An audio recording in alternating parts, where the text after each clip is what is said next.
Good morning students. Class 8 chapter 4 है आपका natural vegetation and wildlife resources. Basically in this particular chapter we study about these certain points. Number 1, about the various types of natural vegetation, forest, grassland and shrubs. तो हम किसके बारे में पढ़ेंगे? अलग अलग तरह की जो नेचुरल वेजिटेशन पाई जाती है, जैसे कि फॉरेस्ट है, ग्रासलैंड है और शर्ब है। The characteristics of different natural vegetation के अलग अलग नेचुरल वेजिटेशन की क्या क्या कैरेक्टरिस्टिक्स होती हैं, and how they are distributed, उनको किस तरह से डिस्ट्रीब्यूट किया गया है। About the types of wild life के बारे में पढ़ेंगे, and found in the different vegetation zone, यानी कि अलग अलग वेजिटेशन जोन में जो अलग अलग वाइल्ड लाइफ पाई जाती है तो वो क्या है, किस किस तरह की वाइल्ड लाइफ कहाँ कहाँ पर पाई जाती है। And about the conservation of forest and wild life. और लास्ट हमारा जो स्टडी पॉइंट रहेगा इस चैप्टर से रिलेटेड वो रहेगा कि हम किस तरह से फॉरेस्ट और वाइल्ड लाइफ को कंजर्व कर सकते हैं। ठीक है बेटा, सबसे पहले आपको बता देते हैं resources are of two kind. जो रिसोर्सेज होते हैं वो दो तरह के होते हैं, बायोटिक और अबायोटिक। सवाल उठता है कि बायोटिक रिसोर्सेज कौन से होते हैं। Biotic resources include the living world. Biotic resources में जो लिविंग वर्ल्ड से जुड़ी हुई चीज़ें हैं वो शामिल होती हैं, और अबायोटिक में कौन सी होती है, non living world make up the abiotic. जो अबायोटिक रिसोर्सेज होते हैं are related to the non living things. ठीक है, तो वो हम इस चैप्टर में ज़रा डिटेल में पढ़ेंगे। It is the biosphere of earth that all the living organism exist. Biosphere जो लेयर है अर्थ की, ये वो लेयर है जहाँ पर तमाम लिविंग ऑर्गेनिज्म एग्जिस्ट करते हैं। There are about 3 lakh species of plant. Biosphere में लगभग 3 लाख स्पेसी यानी कि प्लांट्स की, पेड़ पौधों की 3 लाख किस्में पाई जाती हैं।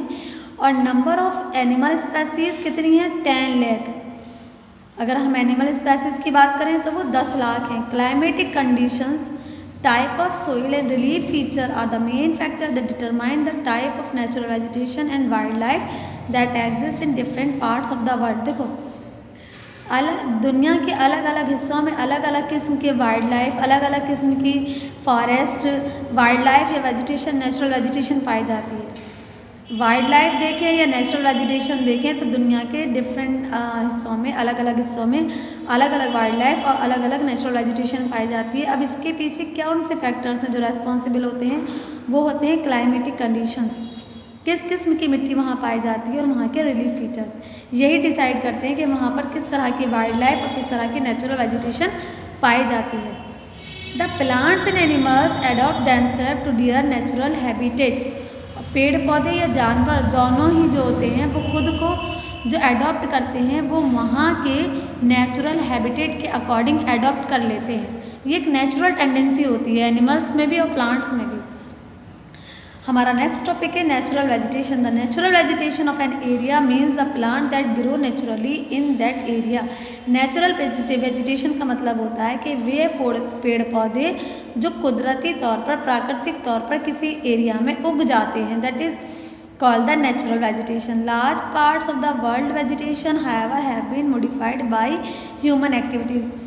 लार्ज पार्ट ऑफ वर्ल्ड, अगर हम दुनिया में वेजिटेशन का देखें तो वेजिटेशन का एक बड़ा हिस्सा है जिसको ह्यूमन एक्टिविटीज़ के ज़रिए मॉडिफाई किया गया है, जैसे कि डिफॉरेस्टेशन, ग्रेजिंग एंड कल्टीवेशन। ये सब क्या है, ये ह्यूमन मॉडिफिकेशन ह्यूमन एक्टिविटीज़ है। Deforestation human activity, grazing and cultivation, all these are the human activities. Thus the term natural vegetation include both types of plants. इसलिए जो नेचुरल वेजिटेशन है उसमें दोनों चीज़ें शामिल हैं, दोनों तरह के पेड़ पौधे शामिल हैं जो नेचुरल हो, प्राकृतिक तौर पर उगाए हों या उनको मॉडिफाई किया गया हो by human activities. Natural vegetation vary from region to region on the earth, यानी कि अर्थ पर जब हम नेचुरल वेजिटेशन की बात करते हैं तो वो एरिया टू एरिया वैरी करती है, डिफरेंट होती है। ये किस पर डिपेंड करता है, depend on the availability of sunlight and rainfall. ये डिपेंड करता है कि वहाँ पर सनलाइट कैसी है और वहाँ पर पानी या बारिश किस तरह की होती है। Plants occur in district groups in area having similar climatic condition. पेड़ पौधे जो अलग अलग ग्रुप में, अलग अलग एरिया में पाए जाते हैं, अगर देखा जाए तो उनके जो हैविंग सिमिलर क्लाइमेटिक कंडीशन, तो क्लाइमेटिक कंडीशन अगर हम देखें तो वो लगभग सेम सेम होती है। Region that naturally occurring flora and fauna, वो एरिया जो कुदरती तौर पर जहाँ पर फ्लोरा एंड फौना, फ्लोरा और फौना जो वर्ड हैं ये यूज़ किए जाते हैं वाइल्ड लाइफ और वेजिटेशन, यानी कि वाइल्ड लाइफ समझिए जहाँ जंगल जहाँ जानवर रहते हैं, flora fauna wildlife, variety of wild life and variety of vegetation that have adopted themselves to their environment from a biome.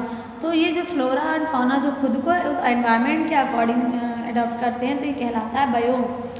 Each biome is different, हर एक बायोम जो होता है यानी कि एनवायरनमेंट जहाँ पे अडॉप्ट करते हैं वो अलग होता है with its particular physical feature. इनके फिजिकल फीचर्स अलग होते हैं, क्लाइमेटिकल कंडीशंस अलग होते हैं, वेजिटेशन वहाँ अलग तरह की पाई जाती है, वाइल्ड लाइफ अलग तरह की पाई जाती है। तो इसीलिए कहा गया कि जो नेचुरल वेजिटेशन है वो रीजन टू रीजन वैरी करती है, सेम नहीं होती। The major vegetation type of the earth में be grouped as forest, grasses and shrubs. अगर हम अर्थ की मेजर वेजिटेशन की बात करें और उसको अगर हम किसी ग्रुप में डिवाइड करें तो हम किस तरह से करेंगे, फॉरेस्ट, ग्रासेस और शब। तो 3 ग्रुप्स में हम उसको डिवाइड कर सकते हैं, किसको, vegetation of earth. Their distribution around the world is govern mainly by the availability of moisture. और ये जो डिस्ट्रीब्यूशन है ये डिपेंड करता है availability of moisture. Forest are found in humid climates. जो फॉरेस्ट एरिया है वो कहाँ पर पाया जाता है, जहाँ की क्लाइमेटिकल कंडीशन किस तरह की हो, ह्यूमिड हो। ग्रासेस कहाँ पाई जाती हैं, उन जगहों पर जहाँ पर मॉडरेट बारिश होती हो, region of moderate rainfall. And shrubs कहाँ पर होते हैं, जो खुश्क रीजन हो, जहाँ पर खुश्की हो, जो ड्राई रीजन हो। बात करते हैं हम फॉरेस्ट की। Forest can be classified into 2 main types. For जंगलात को हम 2 मेन ग्रुप्स में डिवाइड कर सकते हैं, evergreen and deciduous. Evergreen, evergreen यानी कि जो हमेशा हरे भरे रहते हैं, सदाबहार जंगलात जिन्हें कहा जाता है। क्या कहा जाता है एवरग्रीन फॉरेस्ट को, सदाबहार जंगलात। These forests are so named as there is no particular season for trees to shed or their leaves. इस तरह के यानी कि जो एवरग्रीन फॉरेस्ट होते हैं वहाँ पर जो पेड़ पौधे होते हैं उनके लिए कोई पर्टिकुलर सीज़न नहीं होता जब यहाँ पर मौजूद पेड़ अपनी पत्तियाँ गिरा देते हैं। Therefore these forests remain green all through the year. ये जो पेड़ पौधे होते हैं एवरग्रीन फॉरेस्ट में जो पेड़ पौधे पाए जाते हैं वो पूरे साल हरे भरे रहते हैं। Evergreen forest can be divided into 4 groups. Evergreen forest को हम 4 ग्रुप्स में डिवाइड कर सकते हैं, ट्रॉपिकल, टेम्परेट, मेडिटेरियन एंड कॉन्फिरस। कौन कौन से ग्रुप है बेटा, एक बार समझ लीजिए फिर से, ट्रॉपिकल, टेम्परेट, मेडिटेरियन एंड कॉन्फिरस। ठीक है, देखिए यहाँ पर आपको एग्जाम्पल है, tropical rain forest with dense vegetation, ये है एवरग्रीन फॉरेस्ट। दूसरे हैं कॉन्फिरस फॉरेस्ट। ठीक है, ये आपको दिखा दिया गया है कि ये किस तरह से कितने घने जंगलात होते हैं। नेक्स्ट टॉपिक है बेटा हमारा deciduous forest. In these forest most of trees shade there leaves at a particular time of the year. Deciduous forest में क्या होता है, इस तरह के जंगलात में ये होता है कि ज़्यादातर जो पेड़ होते हैं वो अपनी जो पत्तियां हैं गिरा देते हैं साल में किसी पर्टिकुलर टाइम पर, ड्यूरिंग द ड्राई, यानी कि जब ड्राई सीजन का महीना शुरू होता है या ड्राई सीजन शुरू होता है, जब पतझड़ का मौसम शुरू होता है तो डेसिडस फॉरेस्ट में पाए जाने वाले पौधे अपनी पत्तियों को गिरा देते हैं। This is done to prevent the loss of water. ये किस वजह से होता है, ये इस वजह से होता है कि जब पत्तियों से from the leaves by transpiration, and transpiration process के ज़रिए जब पत्तियों से, पेड़ों की पत्तियों से पानी लॉस होने लगता है, दिस इज़ डन, तो ऐसी कंडीशन में ये जो पौधे होते हैं वो उनकी पत्तियां सूख जाती हैं और वो जब हवाएं चलती हैं तो वो झड़ के, या जब पत्तियां सूख जाती हैं तो वो खुद ब खुद झड़ जाती हैं। Deciduous forest can be divided into 2 groups. इनको हम डेसिडस फॉरेस्ट को हम 2 ग्रुप्स में डिवाइड कर सकते हैं, tropical and temperate. Grassland, grassland can be classified into main types. तो डेसिडस को हम 2 ग्रुप में डिवाइड कर सकते हैं, ट्रॉपिकल एंड टेम्परेट। ठीक है, अब हम बात कर लेते हैं ग्रासलैंड की। Grassland can be classified into 2 main types, tropical grassland and temperate grassland. Grassland को हम कितने में डिवाइड करते हैं, इसकी 2 मेन टाइप्स होती है, एक होती है ट्रॉपिकल ग्रासलैंड, दूसरे होते हैं टेम्परेट ग्रासलैंड। ठीक है, देखिए ट्रॉपिकल ग्रासलैंड की पिक्चर के जरिए समझाया गया with tall grasses with scattered trees. Acacia is a common species of desert vegetation. Acacia जो एक कॉमन स्पेसीज है जो कहाँ पाई जाती है, डेजर्ट वेजिटेशन में। इन इंडिया अगर हम भारत में देखें, joint forest management involve local communities working hand in hand with government agencies to manage and restore degraded forest. भारत में जॉइंट फॉरेस्ट मैनेजमेंट किसमें शामिल है, जिसमें लोकल कम्युनिटीज़ भी शामिल है जो गवर्नमेंट के साथ हाथ से हाथ मिलाकर काम करते हैं फॉरेस्ट को रिस्टोर करने में। It was formally launch in, इसको कब शुरू किया गया था, जॉइंट फॉरेस्ट मैनेजमेंट को ये शुरू किया गया था 1988 में। कहाँ पर, in the state of Orissa, Orissa में। The world wide fund for nature WWF, इसकी फुल फॉर्म है world wide fund, is an international non governmental organisation. ये एक नॉन गवर्नमेंटल इंटरनेशनल ऑर्गेनाइजेशन है जिसको 26 अप्रैल 1961 को इस्टेब्लिश किया गया था। इट्स मोटो, इसका मकसद क्या है, a building a future in which people and nature thrive. एक ऐसा फ्यूचर बिल्ड करना जिसमें लोग और नेचर दोनों एक साथ आराम से रहें, जहाँ कोई प्रॉब्लम ना हो। It work for the preservation of wild life, ये काम करती है। वर्ल्ड वाइड फंड किसके लिए काम करती है, वाइल्ड लाइफ को प्रिजर्व करने के लिए, and the reduction of human interference on the natural environment, और इस चीज़ को कम करने की तरफ काम करती है कि जो ह्यूमन इंटरफेरेंस है, यानी कि जो ह्यूमन एक्टिविटीज़ हैं उनसे नेचुरल एनवायरनमेंट को नुकसान न पहुँचे। ये human natural activities natural environment में ज़्यादा इंटरफेयर ना करें, मतलब यानी कि ये है कि ये नेचर को बचाने के लिए काम करती है वाइल्ड लाइफ।